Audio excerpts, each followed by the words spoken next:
All right. Hey guys. So this is me. It's your boy Nico here. Now, I am changing my tone. Obviously, you guys hear me talk the way I want to talk. This is me. This is the real Nico.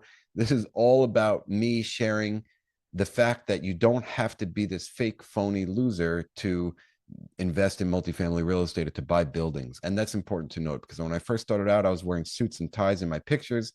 And that's not me. I'm a surfer and I like to do crazy things. So today I'm going to keep the vibe going. I'm going to hopefully give you guys the real me, the real talk. I want to be as transparent, as open as possible, as I always am with you. And I hope that you appreciate that. And if you do appreciate that, please rate and review this podcast. Give me a 5-star rating if you love it, a 1-star rating if you hate it. But if you do hate it, please just provide some feedback for me to make it better so I could hook you guys up. Now, real talk today. Everybody's flexing off market deal like it's some automatic win. Off market has become this sexy word that people throw around to make garbage sound special. Here's the truth, guys. Off market doesn't mean good. Sometimes it means nobody else wanted it. All right, here we go. Off market could mean unlisted trash. Sometimes, obviously, not always. You got to understand a lot of off market properties are off market for a reason. Sellers know they have problems, maybe major capex issues, bad tenants, legal headaches, maybe there's partnership issues, etc. Brokers know that it won't comp out.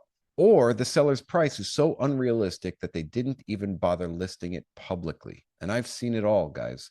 And I look at off market deals, and some of them are terrible, some of them are great. So you got to look under the weeds. And I used to get super excited, like, oh, an off-market pocket listing. The broker gave it to me only. Well, he probably just didn't want to build an OM. Okay. He didn't want to put the work in. He's just testing the waters. And I'm going to get into that in a second because that's important too. And he didn't just send it to you. So if a broker gives you a quote unquote pocket listing, what's likely trying to happen is they're trying to prove to the seller that they can get you a certain price point, that they can get the seller a certain price point. For example, and I work with brokers on this all the time, and I hook them up and I give them offers all the time so that they can show the seller to entice the seller to become a seller. So in that case, I really like using it, and I totally believe that off-market properties or pocket listings are epic. But again, not all of them are, because I've also seen the flip side. Just because you got it before it hit LoopNet doesn't mean you found gold. I've spoken to a seller who wanted $3 million for a non-cash flowing piece of land that had a duplex on it. And I was like, what the heck? The property needed so much work. She had no clue what she was doing. She probably just inherited it.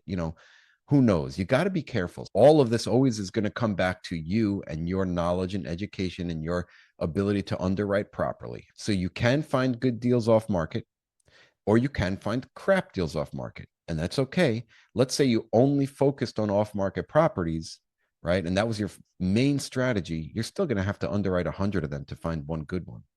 On market, off market, the strategy is going to be the same. You got to just get the reps in, underwrite, and look at hundreds of them before you get a couple good ones. So some wholesalers like to abuse the term off market or pocket listings.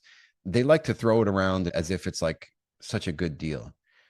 The same with some brokers too, right? Because off market is also marketing. A broker might come to you and be like, hey, I got this off market deal. That's going to immediately trigger FOMO in you so that you move faster and ask fewer questions. Don't fall for it. You still have to do your work and underwrite it properly.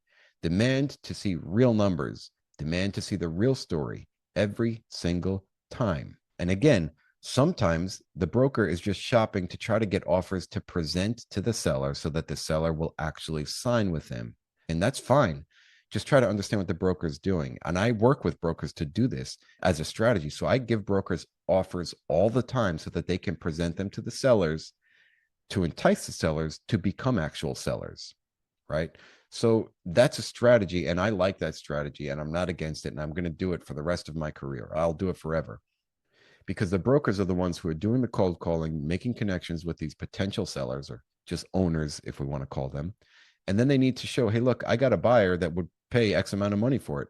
And the seller or the potential seller slash owner needs to see that. And I get it. And I'm all down for that. So what are signs of a real opportunity?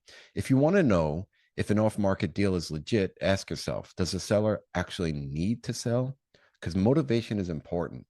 If they're extremely motivated to sell, that is huge. If they're not motivated to sell, you're never going to entice them to sell at a discount.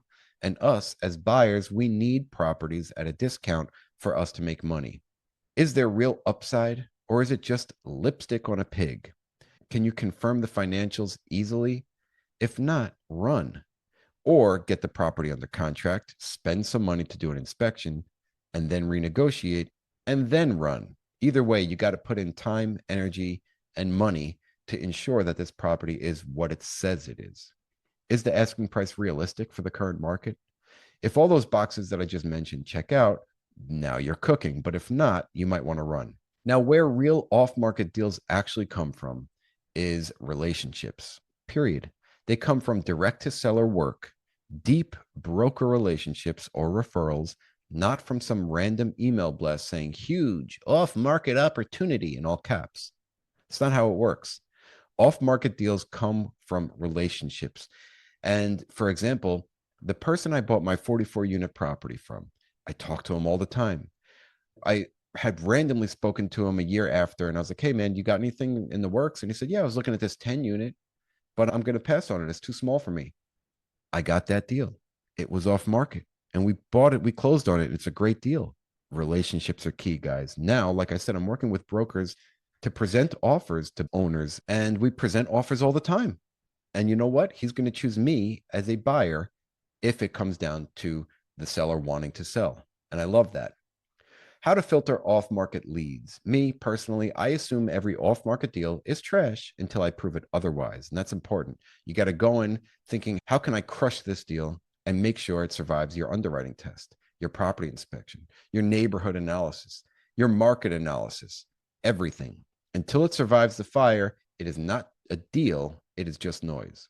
So I love off-market deals. Don't get me wrong, but don't get hypnotized by the word off-market. Drop your FOMO, kick that thing to the curb. Get hypnotized by real cash flow, real equity growth, and real risk management. It's great to find an off-market property. It's great to get a pocket listing, especially if you need to raise capital. These are great stories to share. This deal we nailed before it was on market, so we didn't pay a premium. It's great, but it's also easy to get played out here if you're desperate. So stay calm, stay sharp. Stick to your underwriting standards, even harder when the deal is quote unquote off market and FOMO is kicking in. Just chill. Don't let your emotions run wild. Now, remember, you are not in this game to win deals. You're in this game to win assets that actually pay you. So stay sharp, stay strong, keep swinging that axe. Know that I love you. Come on, guys, let's rock. All right, and that's a wrap, Small Axe community. So I wanted to take a minute to say thank you so much for listening to the show.